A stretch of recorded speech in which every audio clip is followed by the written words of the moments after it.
Thank you for visiting our channel. Today I came out to review and also quick unbox this nice looking Android box. It is called DQ6. It's a rock chip. It is a really powerful CPU. Comes with 4 GB of RAM and 32 GB internal storage. Plus, it's running OS 10. It is made for 2020 and let's see what's going to bring on the table for us. I do not want to forget, if you haven't subscribed to our channel, click the subscribe button. Make sure you share this with your friends and family and make sure you click the notification icon and select all so you will be notified once we have a new video out. Plus, click the like button. It really motivates us to make these type of videos quickly for you. On top of that, if you have a question, drop them at the bottom of the video. We'll have to help you out ASAP. Alright, so you can see that the box is really nicely designed. It doesn't have much marking. And once we open it,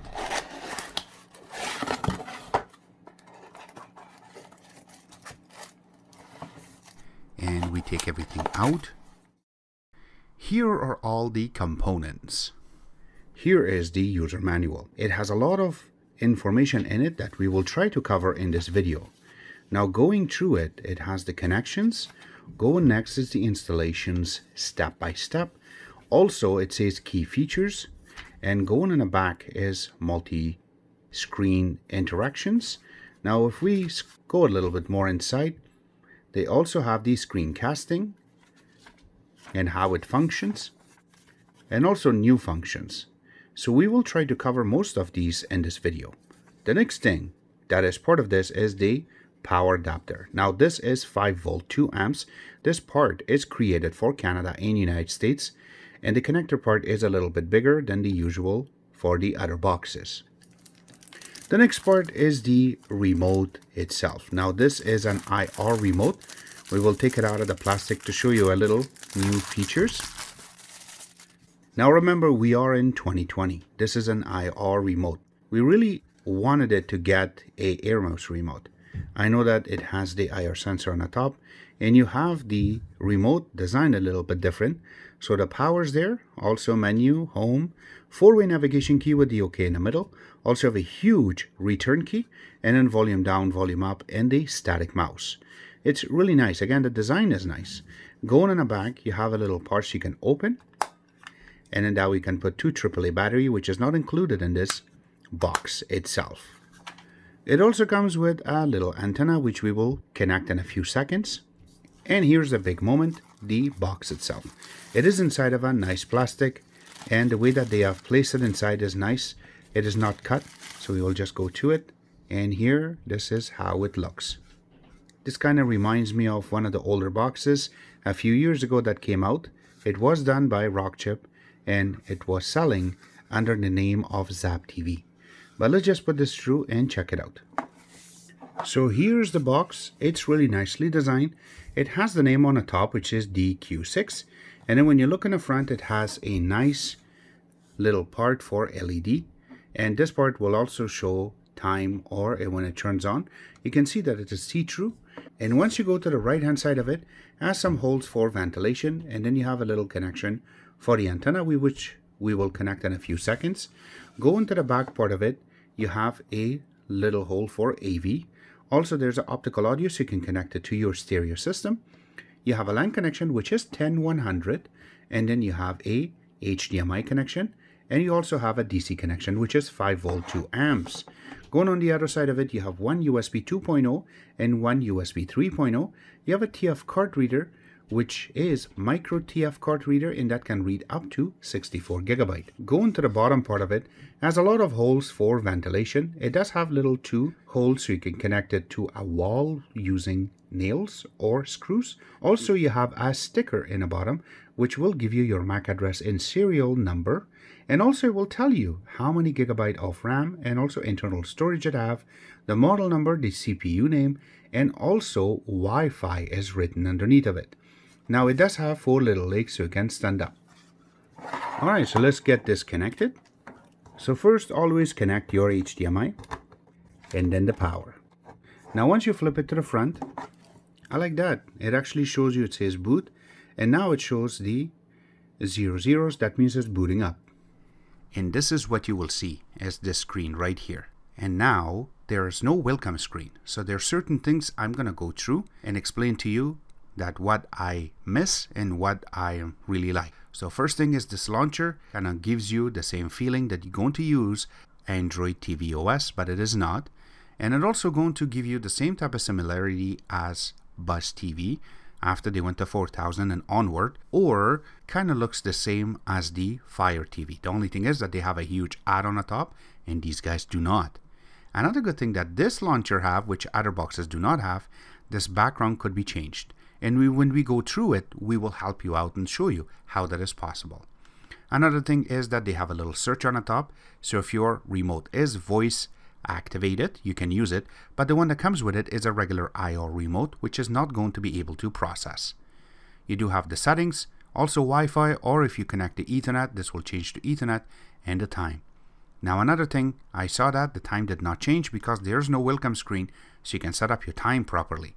And going through the video, we will set that up so you can see the proper time. Why I've done it this way, so I can mention it. And you can see there's favorite buttons, so you can add certain apps or remove certain apps from the favorite. Another thing is media. I know that they have a S at the end of media as supposed to be just media, but here you go. I know that their developers are watching this video and they will be able to fix that. So go in here is you can also select certain apps. Now YouTube and Netflix already pre-installed on this, but the rest of the stuff we have installed except the Firefox, and the rest is already there. So APK Pure is also part of this box and not Aptoid. You can see Play Store also works perfectly since we got all these other apps installed. And Plex Player is also pre-installed on it. We haven't played with it since we don't have it. There you go, Plex is there too. Another thing that we saw is apps. So when you go to it, this is how they have set it up. Nice and big, and also you're going to be able to use the actual remote that part of it or came with the box will work with this. So this is another good thing. Alright, enough about that. Let's go back and let's go step by step on each app and see how it functions. Another thing I want to mention about this launcher is you have this little clean memory. You can click on it and it will get rid of all the apps that are running in the background. And this way you have more free and fast box. Alright, so let's go through one by one. The first thing we want to go through is going to be Geekbench. Now under Geekbench you can see all of the information is there. It says Rockchip DQ6, Android OS is 10, and it is running ARM v8 or version 8. And we already ran it once, so let's go to history. And there you go. So for single core we only got 100, and for multi-core we only got is 298. What is that telling us is that this OS is still a little buggy, so it really requires for it to get more fixed, and I am sure that the developers will start fixing it. That's why this is a little bit lower than we were expecting since it comes with 4 GB of RAM, but the motherboard or the chipset itself is really good, so I know they can fix that for us. Another good part is you can see all the rest is governor is inactive. Maybe that's why that since it is inactive that it's giving us a little low reading. We will get out of this. The next thing we want to go through is going to be AIDA64. So as soon as you go in, you can see that the device type, I know it's a little bit blurry or it's a little dark. I do not know why they chose these colors, but it says device type, it says TV, manufacturer is Rockchip, model number is a little bit hidden, it says DQ6, brand is Rockchip, everything else that you see it just says Rockchip. I know it's called RK3328, but according to what we read on the paperwork that they have, it says 3318. Maybe that's a miswritten or mistyping or call it typo.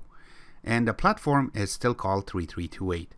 Now this app does not lie, so this is 3328. And the RAM on this is 4 GB. You can see the total memory is right there, how much is available. And also going down in for the internal OS is taking some space. That's why your storage is a little bit smaller than what they have advertised because it's supposed to be 32 gig. But you have to understand that OS takes a little bit. Also, your recovery part of it takes a little bit. and the rest is going to be divided for you to install apps and also use for cache. That's why it's a little bit smaller. Now going down, the Bluetooth on this is 4+, which is really good. And you can see Bluetooth is there, camera, which we don't have on this. But some of the stuff has to be still fixed and get rid of. And I'm sure that their developers did not do that much of a work on this yet, and they are going to work on it. Now under CPU, you can see that it is ARM Cortex-A53 running on 1104 megahertz. It is 64-bit, which you can see right there, version 8A, and also the cores are 4 of them. That's why it is quad core. And the processor on this is, you can see the ones that are sleeping, the ones that are running. CPU utilization is there too, and going down has more information that you're really looking for. Supported MBI is version 8 and version 7. That means 32-bit is selected on this, not 64-bit, and that way you can play with it. But as you can see on the top, it is set up under 64-bit. But you can see over here that 32-bit ARM apps should work too. Here you go, supported 32 bits. So perfect. Now another thing that I want to mention is the display. Right now I am selected under 720p. I do not know why. I know I selected 1080p, but for some reason it's still running on 61 dpi, which is 60 Hz, and the OpenGL on this running is 2.0. That's why the certain readings are lower. This OpenGL should be 3+. Going under network itself, right now I am selected via Wi-Fi.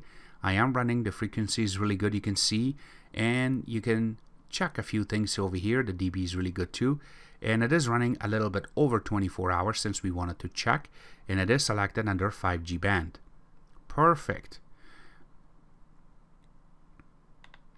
Android itself, you can see on the top it is 10, API is 29, and security is set up under May 5th of 2020, which is not that far from right now, so that means it is really good.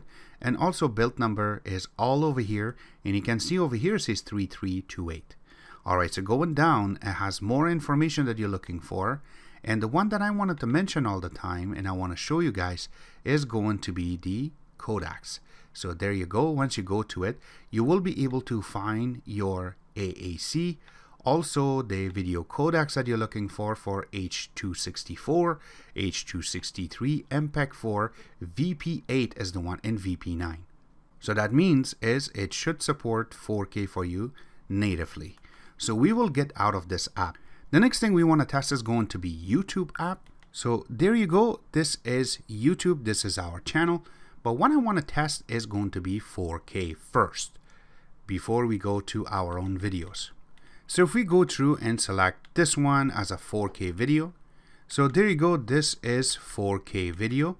And once you go to the more button and you want to go to this little bug right there, now you can see a lot of things easily. So you will be able to see that this is running on 720p, but it is pulling right there the 24-bit 4K video. So it is downloading it on 4K. Now that's not the only thing. What I really like about this is when you go to it and you select quality, you will be able to see that this can play 4K video natively. So that is something that we're really looking for. Next thing is going to be Netflix. We through it, and there is a reason for that. Alright, so now we will test a few videos to show you if it's able to play a 4K video first, and then we will take you to play a 1080p and also 10-bit video. So the first one we will play is this one.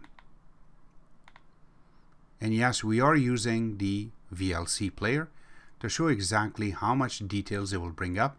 And yes, you can see that it is out of focus at the meantime, but this is just regular 4K video. And now we will try to zoom in a little bit into the video itself, and you can see the certain particles are done accurately. There you go. You can see all these birds that are on the American side. I'm standing on the Canadian side, and it plays it not that bad. But that's not the only thing. Let's go to the 10-bit and also 1080p and 720p video to show how exactly it will play. You can see that it started for a little pause. I have to mention that I'm playing this through a network, but I'm wired in order to play this. So you can see that it is playing it not that bad. You can see all these particles moving properly, and all of these moves accurately. There's no stop to it. You can see all these birds going. So again, it's really cool. It plays it perfectly for you. That's not what I want. Let's get out and let's go to 4K. There you go. You see that? So the 10-bit does not work, and our mouse even got choppy. So it cannot decode the 10-bit video, so it fails. That's the only thing I wanted to mention. If I go to regular 1080p video, it's a very old video we have from 2014. This is Hamilton, Ontario, Canada. It's beautiful. It plays it accurately for us. We have used this video a lot in our Kodi days. Alright, so there you go. This is how the video plays. So that's not the only thing. Let's get out. Next thing we want to go through, and the last thing I want to capture, is going to be the speed test. Now under speed test, we did it one by one. So I will go through here. This is our 5G network. You can see I only got 77, but my upload rate is accurate, which is 31.5. It should be about 32. And my download rate itself should be about a gigabit. And this is the number I'm getting on Wi-Fi.